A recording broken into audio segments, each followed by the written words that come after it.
É isso aí, pessoal. Boa noite. 12ª aula. Isso significa que a gente termina esse texto aqui hoje e dá uma geralda no último texto, que é o que vai colocar os nossos pezinhos no chão.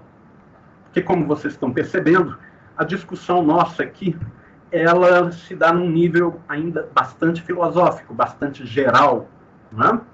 A gente olha aqui essa questão, a autonomia do indivíduo, a vontade livre, etc. Bacana, né? E na vida real, como é que são essas coisas?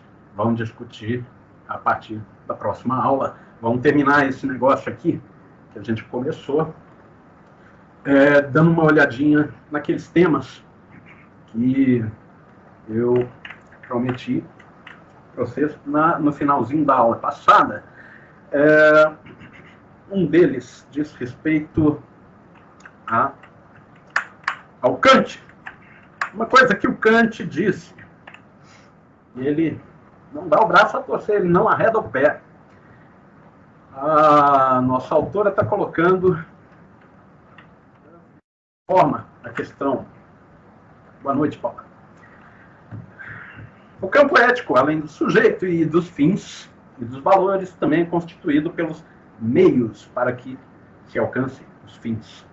E aí ela chega na afirmação clássica que costuma se atribuir a Maquiavel: os fins justificam os meios.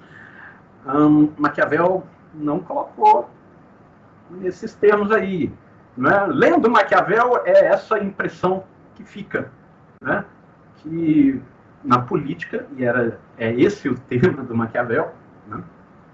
A finalidade, seja lá qual for, justifica, seja lá qual for, os meios disponíveis, né, para se alcançar. E olha, convenhamos, na política, de certa forma, ocorre exatamente isso, porque não há ética na política que não seja uma ética política, né? Ética e política são dimensões da vida humana que se encontram afastadas, alheias, alienadas uma em relação à outra. E isso é uma determinação histórica.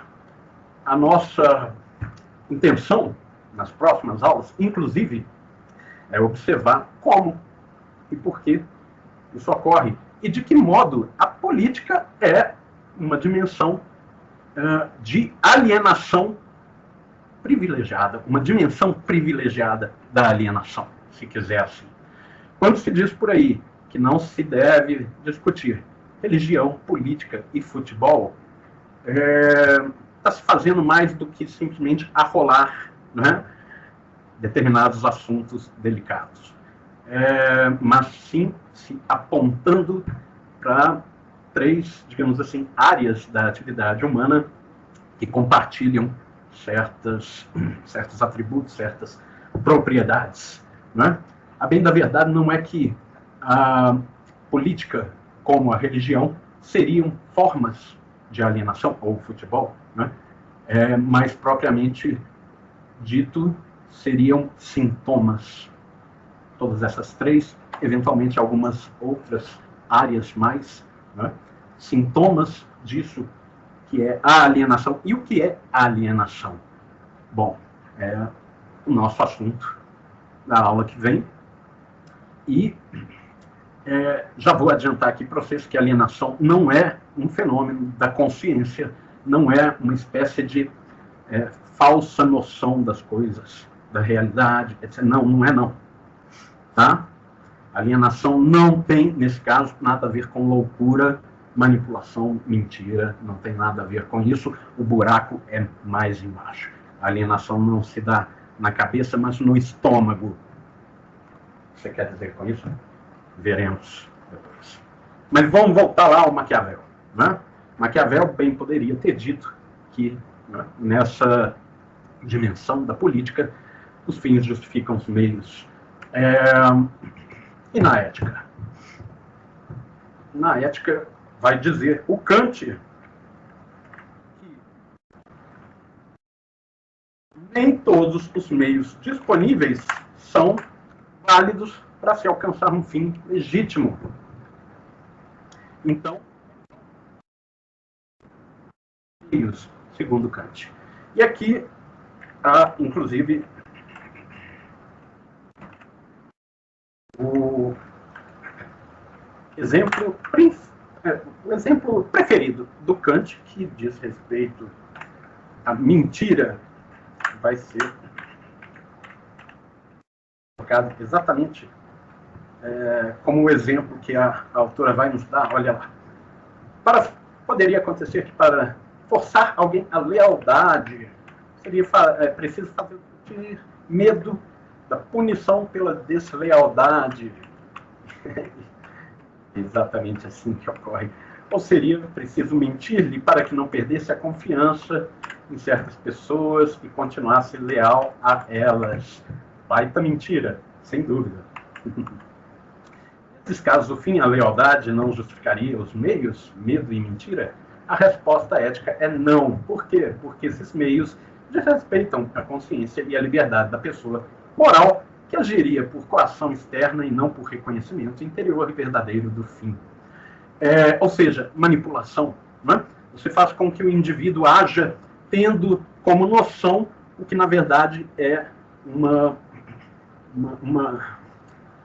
falsa circunstância que foi arquitetada para que ela agisse de tal modo a alcançar uma finalidade que não foi por ela posta, mas sim pela pessoa que mente. Né? Sem dúvida, colocado nesses termos, a mentira seria, como Kant coloca, intolerável. Né? A nossa autora vai dizer... Onde é que está aqui? Deixa eu ver.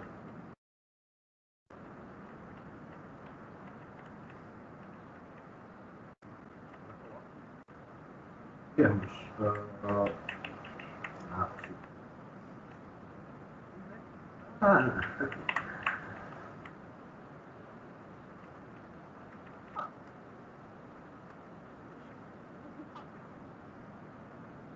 Kant, e aqui a autora está comprando o peixe do Kant.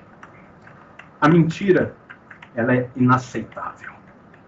Ela não pode ser um meio para se atingir uma finalidade que pretenda possuir caráter moral correto. Né? Mas olha, isso facilmente descamba para uma espécie de etiqueta, né? Uma pequena ética, uma etiqueta ou um moralismo. A etiqueta, o moralismo, é quando a ética ou a moral se tornam fórmulas. Qual que é o problema, né, da etiqueta e do moralismo? É que, como nós vimos no comecinho do nosso texto, as circunstâncias, elas nos colocam em uma situação dramática justamente porque os nossos valores, de repente, se voltam uns contra os outros. Basta lembrar, por exemplo, a questão do sujeito que está entubado e etc., está tendo uma vida vegetativa, num coma e tal, e a decisão, né, deve ser por uma dessas alternativas. Mantém ele ali num estado vegetativo em que não só ele, mas a família toda sofre por conta disso, ou, né, apela para uma eutanásia, né, ou seja, desliga lá as máquinas, mata ele. Né? Inclusive porque aquele leito que está sendo ali ocupado é um leito que, né, muita gente aí está precisando. Você pode pensar mil outras coisas. Né? Ou no caso do aborto, né? A garotinha jovem, o namorado, supondo que ainda esse namorado esteja em cena e não fez como o que é comum, né? Ó, fugiu, sumiu. Né? E aí, essa garota, que agora vai ter que abdicar, né, dos estudos, do trabalho, etc., supondo que a família também já não dê a doida e expulse ela de casa, porque acontece de tudo. Ela deseja a criança, mas tudo indica que se ela tiver essa criança, a vida dela e a vida da criança vai ser na miséria. Ela deve fazer um aborto ou deve ter a criança? Quem que vai responder isso? Outra pessoa? Não. Porque seja lá o que outra pessoa virar para ela e dizer você deve fazer isso, né? Quem vai responder por isso vai ser ela. Ela vai escolher, né, qual conselho, que ela certamente vai ouvir muitos, né? Qual deles ela vai seguir. E aí, como que se decide um negócio desses?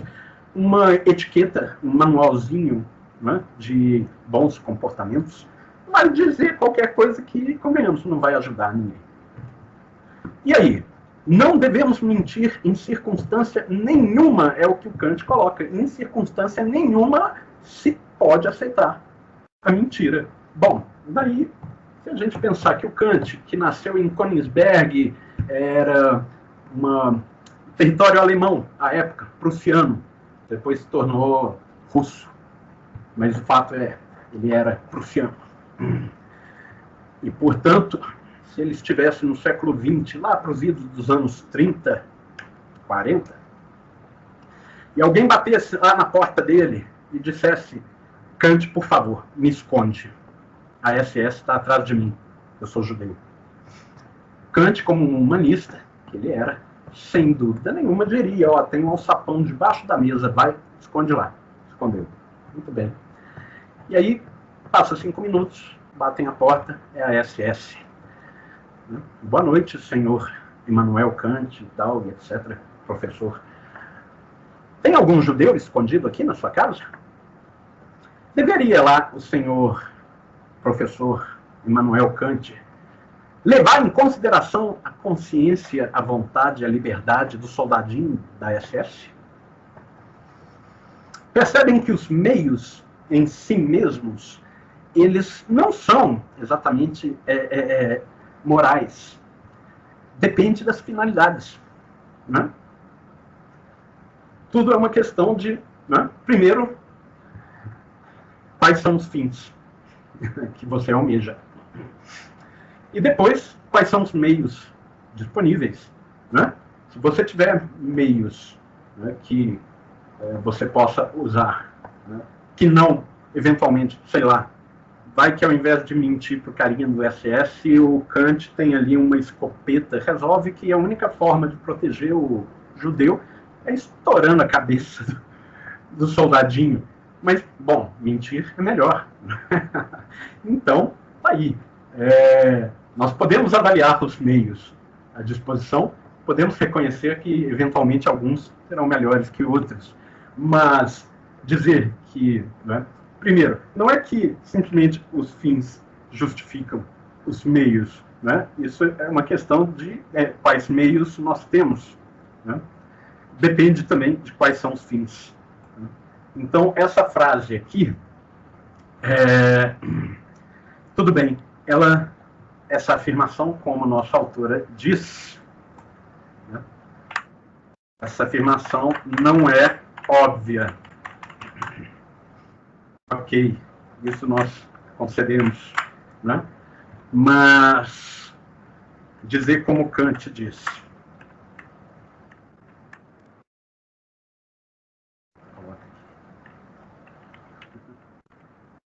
A mentira.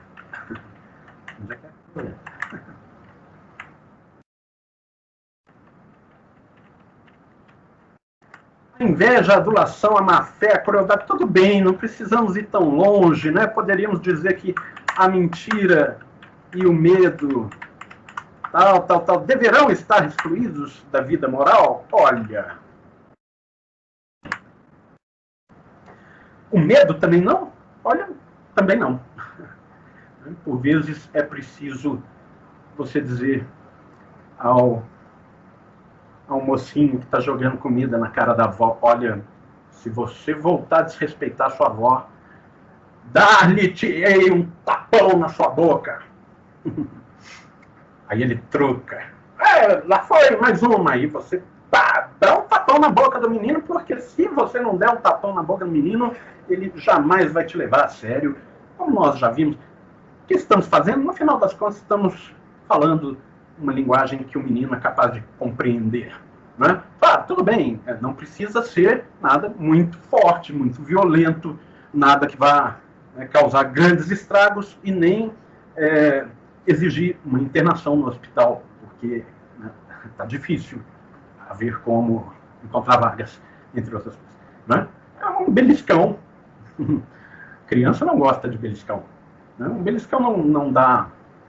Um beliscão não causa nenhum, sei lá, uma trombose. Só não dá um beliscão na artéria dele, na jugular. É melhor que você escolha outro lugar. Tudo uma questão de bom senso. Bom, então. Tudo bem.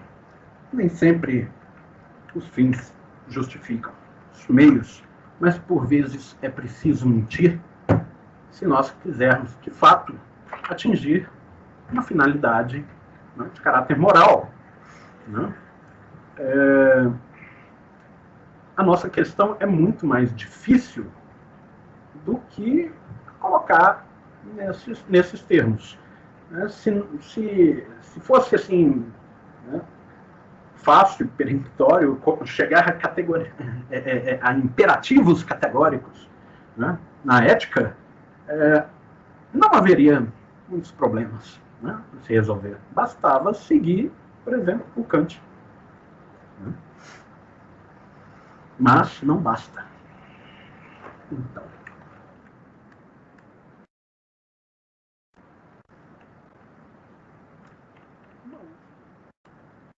Então,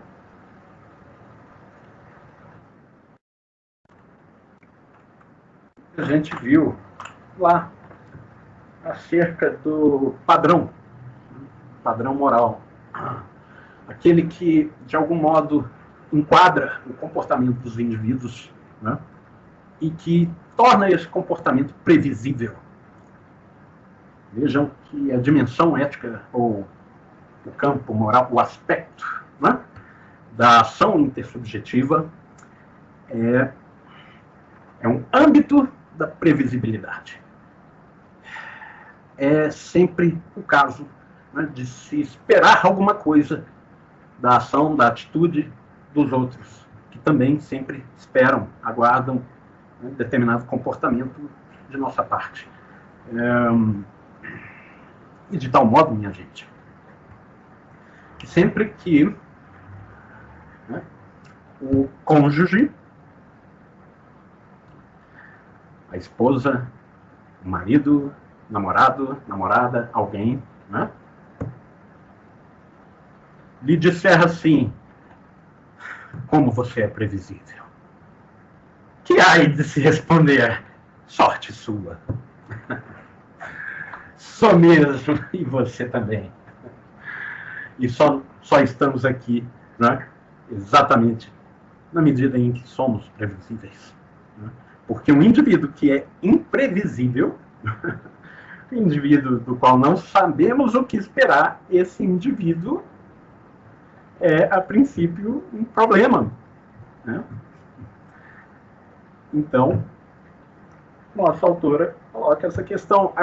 Mas esse enquadramento, de algum modo, não desrespeita a liberdade do indivíduo de querer escolher ser qualquer outra coisa imprevisível? Olha, primeiro, né? Primeira coisa, quem é que padroniza o comportamento dos indivíduos na sociedade? É a sociedade? É a cultura? Assim. Mas calma, cadê a sociedade? Cadê a cultura? Né? Eu só vejo os indivíduos. E, de fato, né, quem existe mesmo são os indivíduos. Né? A sociedade é a associação entre os indivíduos, é a relação entre os indivíduos e tudo aquilo que emerge, né, a partir dessa relação. Né? Por exemplo, a cultura. Né? Onde que existe a cultura? Onde que a cultura está? Ela está aí nas estátuas? Está aí nos prédios, na arquitetura? Está na biblioteca, no livro que está lá dentro da biblioteca? Sim. Mas essa arquitetura, essa estátua, né, Esses livros estão lá porque alguém fez, porque alguém colocou lá, e continuam porque nós mantemos essas coisas, né? Afora isso, a cultura só pode estar em um lugar, aqui dentro, né? Ela, de fato, se exterioriza, né, nas coisas, e essas coisas se mantêm na medida em que continuamos a exteriorizá-las, né?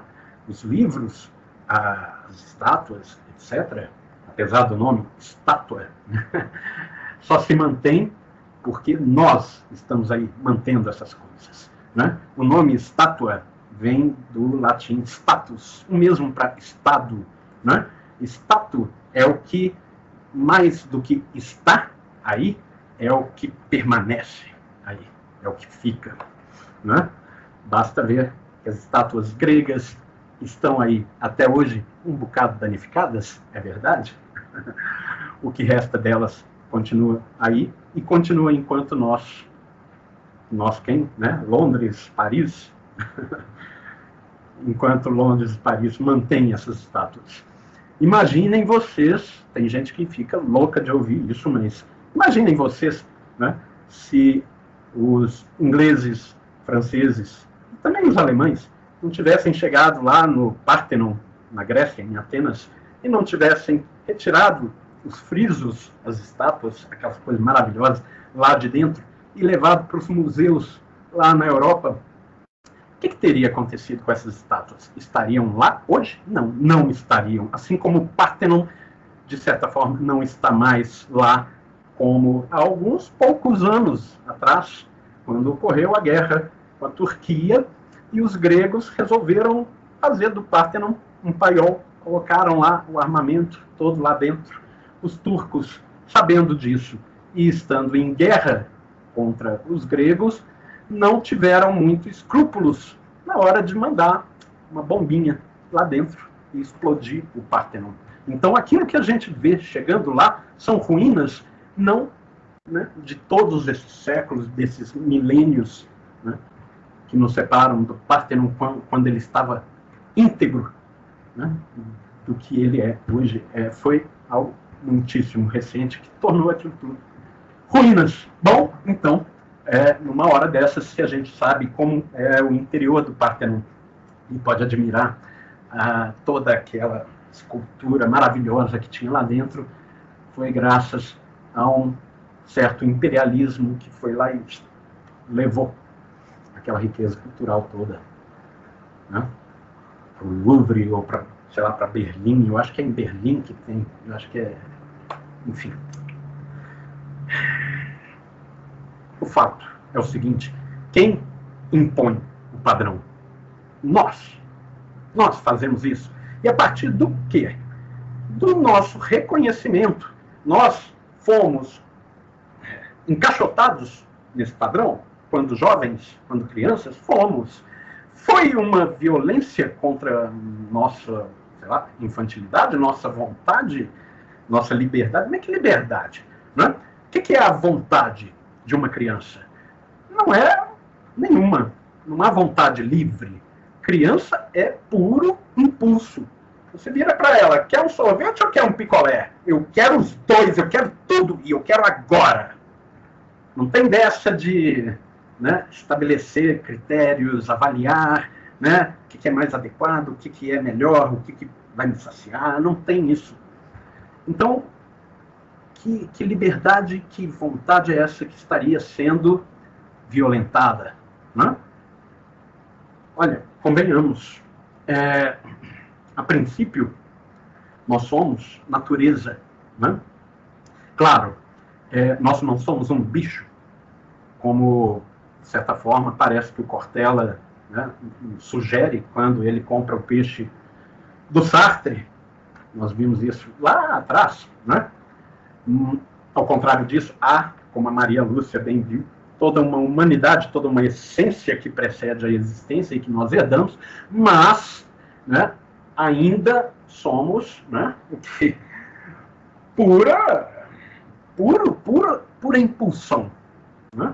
Quando nós nascemos, quando somos bebês, quando estamos na primeira infância, não temos menor noção de nós mesmos. Sabe aquela história de quando...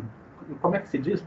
Quando eu me lembro por gente, quando o pessoal está resgatando aquelas coisas mais antigas, aquelas coisas mais antigas que a gente está resgatando de nós, na nossa memória, é uma coisa que está lá, vamos lá, né, 4, 5 anos de idade, a gente começa a conseguir resgatar alguma coisa, e ainda assim, sem saber direito em que medida é memória, em que medida é imaginação, né, em que medida nós não estamos recriando o que seria uma memória da primeira infância, porque até então não há memória, não há eu. E aí, nesse sentido, é que a gente poderia considerar o que o Sartre e o Cortella disseram, né? Não é que não há humano ao nascer, não há um eu. O humano, a essência, precede, está lá, sim. Né? Mas eu não, ainda não estou lá. Né? O bebê tem um eu? Não, não tem. Ele não se reconhece como alguém, ele não tem autoconsciência, a consciência dele é totalmente sensível, totalmente exteriorizada, o negócio dele é pura sensibilidade, admirando, né, o exterior. Até esse negócio, né, começar a formar ali dentro uma memória, né, começar a tomar essa memória como objeto da consciência, e aí sim ele começar a se reconhecer como alguém, isso aí leva alguns anos. Né? Então, estamos violentando alguém ao, né, colocar limites, né, ao ensinar essa pessoa, essa criança, que é preciso saber agir, né, com outras pessoas. Não me parece que aí cabe uma analogia com algo que o Kant falou, e falou de forma genial, porque o Kant, tirando, né, alguns problemas, é um gênio. Mas tudo bem. Ele disse, a gravidade não impede, não é um problema para o pássaro voar. Pelo contrário, é graças a ela que ele pode voar. Né? Ele não voa apesar da gravidade, mas graças a ela. Assim como também só há, né, liberdade e só há violência a partir disso que nós temos aqui. Né? Óbvio, né, eu não estou dizendo que não há violência de outras formas. Né? Estou dizendo que, né, só poderíamos dizer que essa educação seria violenta a partir dela mesma. Né? Claro, alguém pode, por exemplo, ter uma situação assim, de uma família onde o pai não mede muito os meios de educar os filhos. Né? Quer dizer, sai batendo loucamente. O sujeito fica possesso, às vezes, de loucura, de raiva, porque o filho fez ali qualquer bobagem que não devia, e eventualmente já sabia que não devia, mas voltou a fazer, e o pai já tira o cinto e já pega a fivela e já põe na cara da criança. Aí é realmente, né, uma forma mal educada de querer se educar o próprio filho. Né? Certamente vocês devem saber que isso ocorre. Eventualmente algum de vocês já passou por isso. E, eventualmente, o professor também já passou por isso. Né? E, mesmo assim, a gente consegue pensar que, bom, os fins eram nobres, os meios não eram exatamente muito adequados, muito adequados a esses fins. Né? Então, daí, o fato da autora estar certa ao dizer que essa não é uma afirmação muito óbvia, os fins justificam os meios. Né? De fato, é preciso que os meios sejam adequados aos fins e vice-versa. Né? Isso está claro, né, pessoal?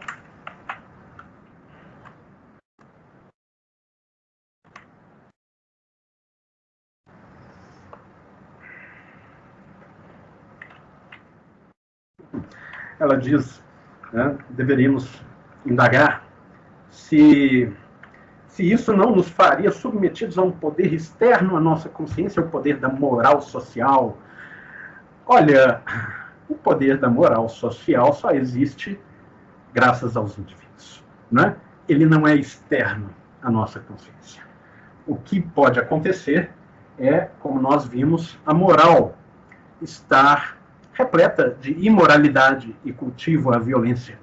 E é preciso, portanto, que novos valores, né, se coloquem no lugar dos valores que eventualmente caducarem. Né? É aí que entra aquilo que eu disse, a dimensão ética, a dimensão moral é um campo de batalha. Né? Esse campo de batalha é um campo de liberdade? Olha, a liberdade é justamente, né, a sua capacidade de agir, né, e de sua ação surtir efeito. Né? Por que nós estamos brigando? Pela liberdade, pela nossa liberdade e pela liberdade, enfim, né, da sociedade. Né? Quanto mais essa moral social, lógico que é social, né? Quanto mais essa dimensão moral avança, mais, né, essa liberdade dos indivíduos avança também. E mais sólido se torna o tecido social. Né? Nossa questão é: há condições para esse avanço? Em que medida há? Em quais, digamos assim, aspectos podemos avançar? Né? Em quais outros parece que não? Todas essas questões são questões para nossa aula que vem. E é nela que nós vamos discutir em que medida o campo social, né, é fértil ou se tornou estéril, né, para esse cultivo de novos valores. Meus amigos, nós ficamos por aqui. Nos encontramos segunda-feira que vem, tá bom? Agradeço aí a presença de vocês, tá? Terminamos, enfim, esse texto.